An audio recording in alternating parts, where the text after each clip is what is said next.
तो अब हम बात करने वाले हैं कि डेटाबेस में से जेडीबीसी को यूज करके वैल्यूज को कैसे डिलीट किया जा सकता है। अभी तक हम लोग बात कर चुके हैं कि डेटाबेस से डेटा को रिट्रीव कैसे करना है एंड डेटाबेस के अंदर डेटा इंसर्ट कैसे करना है। तो हम लोगों ने बेसिकली दो ऑपरेशंस परफॉर्म कर लिए हैं एंड ये तीसरा ऑपरेशन है डिलीशन का। तो इसके बाद हम लोग एक अपडेशन का ऑपरेशन और सीखेंगे। देन फिर हम लोग एक कंबाइंड वीडियो में ये चारों ऑपरेशन यानी क्रड ऑपरेशन हम लोग सीख लेंगे, create, read, update and delete. ठीक है, फिर उसके बाद हम लोग चलेंगे प्रीपेड स्टेटमेंट पे। ये सब जो काम हम लोग कर रहे हैं अभी, ये हम लोग बिना प्रीपेड स्टेटमेंट के कर रहे हैं।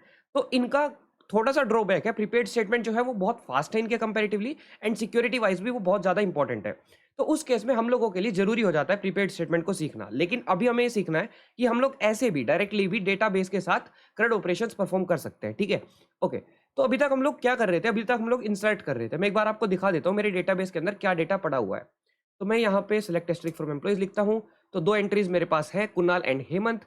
मैं एक तीसरी एंट्री यहाँ पर, क्योंकि ये इंसर्शन वाली क्वेरी यहाँ पर लगी हुई है लास्ट वीडियो की, एक तीसरी एंट्री यहाँ पर इंसर्ट कर देते हैं रन करके इसको। ठीक है, drivers loaded successfully, connection established, insertion successful. ठीक है, एक बार वापस से अपनी टेबल को प्रिंट करके देखते हैं यहाँ पे। ठीक है, हर्षित वाली एंट्री भी यहाँ पर आ गई है। ठीक है, ओके। अब मैं चाहता हूँ कि मैं ये हर्षित वाली एंट्री डिलीट कर दूँ। अब देखो उसके लिए आपको क्या करना पड़ेगा। तो डिलीट करने के लिए जो क्वेरी होती है माइस्क्यूएल के अंदर, उसमें आपको एक पर्टिकुलर स्पेसिफाई करना पड़ता है, एक फील्ड, कि किस फील्ड की एंट्री को आप डिलीट करना चाहते हो। जैसे यहाँ पर देखो मेरे पास ये टोटल 4 फील्ड्स हैं। एक तो है आईडी, एक है नेम, एक है जॉब टाइटल और एक है सैलरी। तो मैं कौन सी पर्टिकुलर फील्ड के बेसिस पे किसी एंट्री को या किसी रिकॉर्ड को डिलीट करना चाहता हूँ वो मुझे डिसाइड करना पड़ेगा। अब देखो, या तो मैं ये बोल सकता हूँ कि वो वाला रिकॉर्ड डिलीट कर दो जिसमें नाम हर्षित हो। ठीक है, हर्षित नाम का रिकॉर्ड डिलीट कर दो। या मैं बोल सकता हूँ कि वो वाला रिकॉर्ड डिलीट कर दो जिसका job title full stack developer हो। या फिर मैं ये भी बोल सकता हूँ वो रिकॉर्ड डिलीट कर दो जिसकी सैलरी 80,000 हो। लेकिन एक बड़े यू कैन से कॉर्पोरेट में या एक बड़े डेटाबेस में हमारे पास मल्टीपल डुप्लीकेट वैल्यूज हो सकती हैं। जैसे हमारे पास मल्टीपल लोगों का नाम हर्षित हो सकता है, हमारे पास मल्टीपल लोगों का job title full stack developer हो सकता है, और हमारे पास मल्टीपल लोगों की सैलरी 80,000 हो सकती है।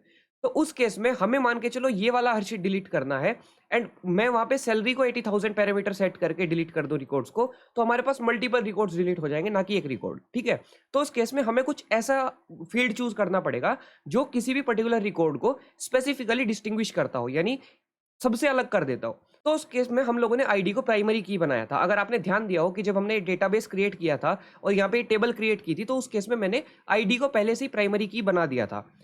तो मैं आपको दिखा भी देता हूँ। यहाँ पे हम लोग लिखते हैं डिस्क्राइब एम्प्लॉइज। ठीक है, ये देखो यहाँ पर ID, type int, null no and primary key जिसका प्राइमरी की है। ठीक है, तो हम लोगों ने आईडी को प्राइमरी की बनाया हुआ है और प्राइमरी की का एक स्पेशलिटी होता है कि इसको आप रिपीट नहीं कर सकते, ये हर रिकॉर्ड की यूनिक होगी। ठीक है, तो उस केस में अगर यहाँ पे 3 यू कैन से आईडी है, किसी भी पर्टिकुलर एम्प्लॉय की आईडी 3 है, तो उसके सिर्फ 3 यूनिक आईडी पूरे रिकॉर्ड में एक ही एग्जिस्ट करेगी, एक से ज्यादा एग्जिस्ट नहीं कर सकती। तो हम इस बेसिस पे डिलीट करने वाले हैं। ये तो कॉन्सेप्ट हुआ एसक्यूएल का। ठीक है, अगर आपको एसक्यूएल नहीं आती है, इस वजह से मैंने आपको ये चीज समझाई है। ठीक है, अब हम लोग क्या करते हैं, अब हम लोग क्वेरी लिखते हैं। अब हम लोग क्या करते हैं, अब हम लोग क्वेरी लिखते हैं। क्वेरी क्या होती है डिलीशन की, इसको हटा देते हैं क्वेरी को। डिलीशन की क्वेरी क्या होती है, डिलीट फ्रॉम टेबल का नाम एम्प्लॉयज और यहां पे वेयर आईडी इक्वल्स टू 3। ठीक है, देखो ये क्या है बेसिकली, मैं आपको बता देता हूँ। नोटपैड एक बार ओपन करते हैं, या नोटपैड नहीं यहीं पे कर लेते हैं। ठीक है, ये रहा, डिलीट फ्रॉम टेबल का नाम, टेबल नेम वेयर, और यहाँ पे आपको लगाना है फॉर एग्जाम्पल प्राइमरी की लिख देते हैं, प्राइमरी की या फील्ड लिख देते हैं, where value, where field equals to value. ठीक है, ये तो यहाँ पे क्या है, हमें डिलीट करना है किसमें से, एम्प्लॉय नाम की टेबल में से। डिलीट फ्रॉम टेबल नेम, किस टेबल में से रिकॉर्ड डिलीट करना है और कौन सा रिकॉर्ड डिलीट करना है, उसके लिए हमारे पास आता है वेयर कीवर्ड। वेयर कीवर्ड क्या करता है, वेयर कीवर्ड आपको बताता है कि कहाँ से आपको रिकॉर्ड डिलीट करना है। तो हमने लिखा है यहाँ पे डिलीट कर दो एम्प्लॉय टेबल में से वो वाला रिकॉर्ड जिसकी जो आईडी है, जहां पर आईडी जो है वो 3 है। तो आईडी 3 किसकी है, आईडी जो 3 है वो है हमारे पास हर्षित वाले रिकॉर्ड की। ठीक है, ओके। तो हम लोग इसको एग्जीक्यूट करने की कोशिश करते हैं। अभी देखो यहाँ पे हम लोगों ने क्या किया है, मैं आपको एक बार और कोड का डिस्क्रिप्शन दे देता हूँ। यहाँ पे हम लोगों ने सारे ड्राइवर्स लोड किए हैं ट्राई कैच ब्लॉक का यूज़ करके, और ये ड्राइवर्स को लोड करते वक्त class not found exception throw करता है। तो उस केस में हम लोगों ने कैच ब्लॉक में क्लास नॉट फाउंड एक्सेप्शन को यहाँ पे कैच कर लिया है, ठीक है। फिर ट्राई एंड कैच ब्लॉक के अंदर ही हम लोगों ने कनेक्शन क्रिएट किया, स्टेटमेंट क्रिएट किया, और फिर उसके बाद हम लोगों ने एग्जीक्यूट क्वेरी ना यूज करके एग्जीक्यूट अपडेट मेथड यूज किया है। ये इसलिए यूज करते हैं ताकि हम लोग जब भी डेटा को इंसर्ट कर रहे हैं या फिर हम लोग डिलीट कर रहे हैं या फिर अपडेट कर रहे हैं, तो उस केस में हम लोगों को जो मेथड यूज करना होता है वो होता है एग्जीक्यूट अपडेट। लेकिन जब हम लोग डेटा को रिट्रीव कर रहे हैं तो हम लोग मेथड यूज करते हैं एग्जीक्यूट क्वेरी। और इन दोनों के केस में जो रिजल्ट आता है वो भी डिफरेंट होता है। जब हम लोग एग्जीक्यूट क्वेरी यूज करते हैं और डेटा रिट्रीव करते हैं तो उस केस में हम लोग लेफ्ट साइड में रिजल्ट सेट का यूज करते हैं उस डेटा को होल्ड करने के लिए। लेकिन यहाँ पर कोई डेटा आ नहीं रहा है, बल्कि हमें ये पता चल रहा है कि टेबल जो है वो अफेक्ट हुई है या नहीं हुई है, ठीक है। 1 रोज अफेक्टेड, कितने रोज जो है वो टेबल के अफेक्ट हुए हैं। तो उस केस में हम लोग सिर्फ ये चेक कर लेते हैं कि कितने रोज जो है वो अफेक्ट हुए हैं, ठीक है। फिर हम लोग कहते हैं कि अगर रोज अफेक्टेड ग्रेटर देन 0 है, इसका मतलब टेबल पे ऑपरेशन परफॉर्म हो गया है। और अगर रोज अफेक्टेड ग्रेटर देन 0 नहीं है, यानी 0 है, तो उस केस में हमारा जो यू कैन से ऑपरेशन है वो फेल हो गया है।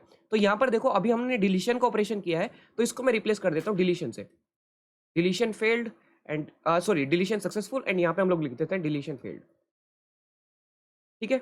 देखो, अगर रोज अफेक्टेड ग्रेटर देन 0 है तो हम लोग बोलेंगे deletion successful, and number of रोज यहाँ पर आएगा, क्योंकि हमने ये वेरिएबल बनाया रोज अफेक्टेड नाम का। जितने भी रोज अफेक्ट हुए वो यहाँ पे प्रिंट कर देगा, और वरना फिर ये बोल देगा डिलीशन फेल्ड, ठीक है। और यहाँ पे हम लोगों ने फिर स्टेटमेंट को क्लोज किया, कनेक्शन को क्लोज किया, और फिर बोला कनेक्शन क्लोज सक्सेसफुली, और कैच ब्लॉक के अंदर एसक्यूएल एक्सेप्शन को हैंडल कर लिया। इसको रन करके देखते हैं। देखो, drivers loaded successfully, connection establish successfully, deletion successful, 1 rows affected, and connection close successfully, ठीक है।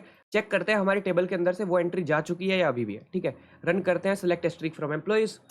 ये देखो, अब हर्षित वाली एंट्री चली गई, कुणाल एंड हेमंत बचे हैं सिर्फ, ठीक है। तो ऐसे आप लोग बड़े आराम से डिलीट कर सकते हो अपने you can say SQL database के अंदर से जेडीबीसी का यूज करके, ठीक है। लेकिन ये एक अच्छी प्रैक्टिस नहीं है। अगेन, मैं आपको सिर्फ ये बता रहा हूं कि आप डिलीट भी कर सकते हो ऐसे। आपको ये सब काम प्रीपेड स्टेटमेंट के थ्रू करने चाहिए। तो मैं आपको एक टाइम पे, अभी 1 या 2 वीडियोस के बाद एक बार मैं आपको अपडेशन सिखा दूं, उसके बाद फिर मैं आपको एक प्रॉपर कंप्लीट वीडियो बना दूं CRUD ऑपरेशन का, जिसके अंदर हम लोग एक कंप्लीट वीडियो के अंदर ये चारों ऑपरेशंस परफॉर्म कर लें। उसके बाद हम लोग जो है प्रीपेड स्टेटमेंट सीखेंगे, ठीक है। और मैं कोशिश करूंगा कि प्रीपेड स्टेटमेंट के सिर्फ 1 या 2 वीडियो बनाऊं, जिसके अंदर एक वीडियो तो रहेगा कि प्रीपेड स्टेटमेंट होता क्या है, एंड देन फिर उसके बाद दूसरा वीडियो रहेगा कि प्रीपेड स्टेटमेंट का यूज करके सारे CRUD ऑपरेशंस कैसे परफॉर्म करने हैं, ठीक है। तो ऐसे हम लोग कर सकते हैं।